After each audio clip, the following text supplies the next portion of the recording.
इस वीडियो में दिए गए 10 प्रॉमिसेस अगर आप अपने साथ कर लोगे तो आप गारंटीड एक रिच लाइफ जियोगे। ये कहना है थॉमस कॉर्ली का, एक रिनाउंड अमेरिकन अकाउंटेंट और आज की बुक रिच हैबिट्स के ऑथर। अपने प्रोफेशन की वजह से थॉमस के पास कई 100 मिलियनेयर्स का एक्सेस था। उन्होंने 5 साल तक लगभग 233 रिच लोगों की डेली हैबिट्स को स्टडी करा, जिसको उन्होंने 128 लो इनकम या सो कॉल्ड मिडिल क्लास लोगों के साथ कंपेयर किया और इन हैबिट्स को उन्होंने सिंप्लीफाई किया 10 प्रॉमिसेस में। लेकिन हमें एक अकाउंटेंट की बात क्यों सुननी चाहिए? एक कहावत है, your accountant knows what your wife doesn't. Author को वो बातें पता थी जो लोग पब्लिकली शेयर नहीं करते थे और उन्होंने सीक्रेट जाने कि रिच लोग कैसे ऑपरेट करते हैं। थॉमस कॉर्ली का मानना है कि रिच सिर्फ पैसे से नहीं होते, बल्कि असली अमीर स्पिरिचुअली वेल्दी होते हैं, उनकी अच्छी रिलेशनशिप्स होती हैं और एक बैलेंस लाइफ जीते हैं। तो रिच हैबिट प्रॉमिस नंबर 1 है, I will form daily good habits and follow these habits every single day. अगर आपकी लाइफ एक गाड़ी है तो आपकी हैबिट्स उसके ड्राइवर हैं। आपको लगता होगा कि आपकी लाइफ आपके कंट्रोल में है, बट एक्चुअली में ये हैबिट्स ही हैं जो स्टीयरिंग को कंट्रोल करते हैं। आपका डेस्टिनेशन क्या होगा ये आपकी हैबिट्स डिसाइड करती हैं। सबसे पहला प्रॉमिस जो आपको खुद से करना है वो ये है कि आप अपने अकॉर्डिंग अपने लिए सही हैबिट्स को चुनोगे और हर दिन उनको फॉलो करोगे। कौन सी हैबिट्स आपके लिए सही हैं और कौन सी बुरी है ये आपसे बेहतर कोई नहीं जानता है। अगर आपको लाइफ में फ्रीडम चाहिए तो आपको अपनी गुड हैबिट्स का एडिक्शन बनाना होगा और अपनी बैड हैबिट से छुटकारा पाना होगा। रिच हैबिट प्रॉमिस नंबर 2 है,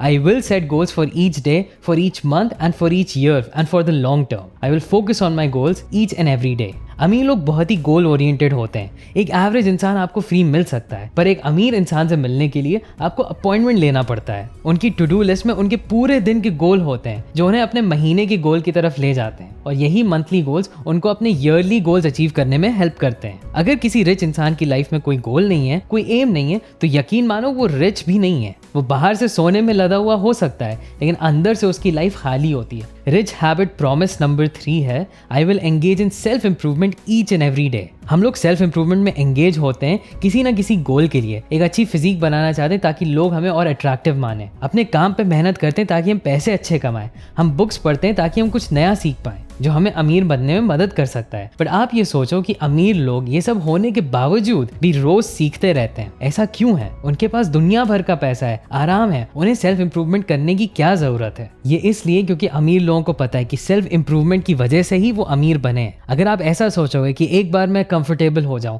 एक बार मेरे पास कुछ पैसे आ जाए और मेरी लाइफ सुधर जाए तो मैं सेल्फ इंप्रूवमेंट छोड़ सकता हूं, अगर आप ऐसी मेंटालिटी रखते हो तो आप अपनी लाइफ में इंप्रूव नहीं कर पाओगे। 85% अमीर लोग हर महीने 2 बुक्स पढ़ते हैं। 88% कम से कम दिन में 30 मिनट्स तो बुक्स पढ़ते ही हैं और उसमें अराउंड 55% सेल्फ इंप्रूवमेंट बुक्स पढ़ते हैं और 58% सक्सेसफुल लोगों की बायोग्राफीज पढ़ते हैं। सेल्फ इंप्रूवमेंट कोई गोल नहीं है जिसे आप अचीव कर सकते हो। आपकी इंप्रूवमेंट एक लाइफ लॉन्ग जर्नी होती है, इसकी कोई लिमिट नहीं होती और जितना आप अपने आप को इंप्रूव करते जाते हो उतना आपके अमीर बनने के चांसेस बढ़ते जाते हैं। Rich habit promise number 4, I will devote part of each and every day in caring for my health. अमीर लोगों की लाइफ बहुत बिजी होती है और उन्हें ये बात बहुत अच्छे से पता होती है कि अगर उनकी फिजिकल हेल्थ नहीं अच्छी होगी तो वो अपना काम नहीं कर पाएंगे। एक सर्वे के हिसाब से 76% वेल्दी लोग हर हफ्ते कम से कम 3 बार एरोबिक एक्सरसाइजेस करते हैं, जैसे वॉकिंग, साइकिलिंग या स्विमिंग। चाहे वो जितना भी बिजी हो, वो हमेशा अपनी हेल्थ के लिए टाइम निकाल लेते हैं। आपकी फिजिकल हेल्थ ही आपके फ्यूचर सक्सेस का फाउंडेशन होता है। अगर आप फिजिकली अच्छा नहीं फील करते हो, अगर आपकी बॉडी में फील गुड हार्मोन्स नहीं होते हैं, तो आप चाहे जितने भी पैसे कमा लो, आप कभी उसको एंजॉय नहीं कर पाओगे। रिच हैबिट प्रॉमिस नंबर 5 है, I will devote part of each and every day in forming lifelong relationships. Author कहते हैं अमीर लोग अपनी रिलेशनशिप्स को एक फार्म की तरह रखते हैं जिसका वो हर दिन ख्याल रखते हैं। वो बाकियों का नाम याद रखते हैं, बर्थडेज याद रखते हैं, हमेशा गिफ्ट्स देते हैं। वो अपने से ज़्यादा दूसरों पे फोकस रहते हैं और उनके अंदर एक नेचुरल गिविंग एटीट्यूड होता है। और वहीं एक एवरेज पर्सन सिर्फ अपना सोचता है। एक एवरेज इंसान बहुत ज़्यादा सेल्फिश होता है। ये बात हमेशा याद रखो कि अगर आप अकेले सक्सेसफुल हो भी गए, क्योंकि आजकल पॉसिबल है कि आप ऑनलाइन बिजनेस करके अकेले बेडरूम में बैठे सक्सेसफुल हो सकते हो, लेकिन अगर आपके साथ कोई खड़ा ना हो, आपके कोई सपोर्टर्स ना हो, तो वो सक्सेस किसी काम का नहीं होता है। कई सालों की रिसर्च से ये साबित हुआ है कि अच्छी रिलेशनशिप से ही एक अच्छी लाइफ क्रिएट होती है। पैसे कमाने का फायदा क्या है अगर आप उसको किसी और के साथ एंजॉय नहीं कर सकते। Rich habit promise number 6, I will live each and every day in a state of moderation. इसका मतलब है अपनी लाइफ में बैलेंस रखना और किसी भी एक्सट्रीम से बचना। ना ही बहुत ज्यादा पैसे के पीछे भागना, ना ही बिल्कुल गरीबी में रहना, ना ही किसी के पीछे एकदम प्यार में पागल हो जाना, ना ही अपने आप को दूसरों से आइसोलेट करना। अमीर लोग हमेशा अपने आप को एक बैलेंस स्टेट में रखते हैं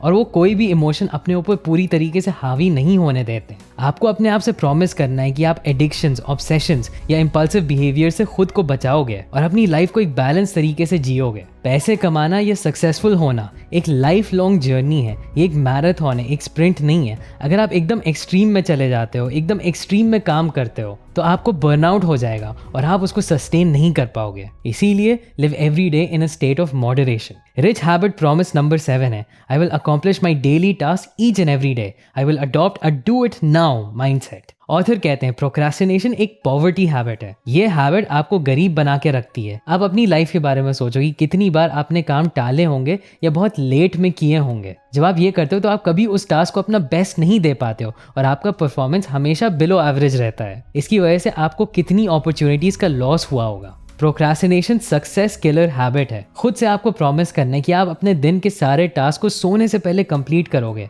और अपना एक do it now mindset develop करोगे। Rich habit promise number 8, I will engage in rich thinking each and every day. अमीर लोग जनरली बहुत कॉन्फिडेंट होते हैं और ये कॉन्फिडेंस एरोगेंस से नहीं आता है, ये कॉम्पिटेंस से आता है। उनको अपनी एबिलिटीज में पूरा ट्रस्ट होता है। ऑथर की स्टडी में आधे से ज्यादा मिलियनेयर्स डेस्टिनी में नहीं बिलीव करते थे।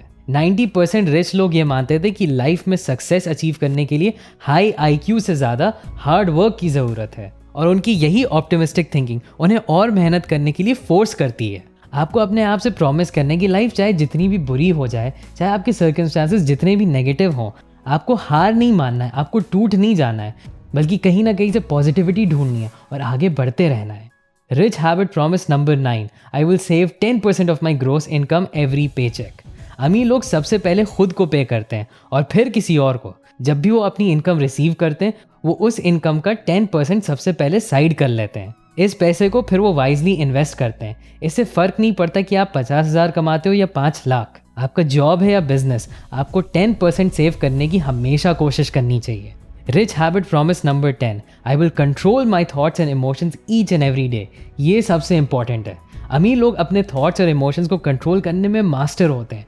वो एंगर, जेलेसी, सैडनेस जैसे इमोशंस में फंसते नहीं हैं, बल्कि उनको यूज करते हैं अपने एक्शंस में और आगे बढ़ते हैं। सिचुएशन चाहे जैसे भी हो, वो बहुत क्वाइटली, अच्छे से सोच समझकर कोई भी एक्शन लेते हैं। ऑथर कहते हैं bad habits cause bad behaviour which results in bad decisions and ultimately a bad life. जब आप अपने थॉट्स और इमोशंस को कंट्रोल में रखते हो, तभी आप राइट एक्शंस ले पाते हो। तो जैसा कि आपने देखा, ये 10 प्रोमिसेस कॉम्प्लिकेटेड नहीं है, लेकिन यही बेसिक हैबिट्स हम नॉर्मल लोगों को एक रिच लाइफ जीने का चांस देती हैं। अगर आप इनको अपनी लाइफ में अपनाओगे तो मुझे कमेंट्स में जरूर बताना, या अगर कोई क्वेश्चन हो तो वो भी पूछ लेना। एक और बुक है जिसकी सिमिलर थीम है, the richest man in Babylon, जिसको आप यहाँ क्लिक करके देख सकते हैं। अभी के लिए बस इतना ही, एंड थैंक्स फॉर वॉचिंग।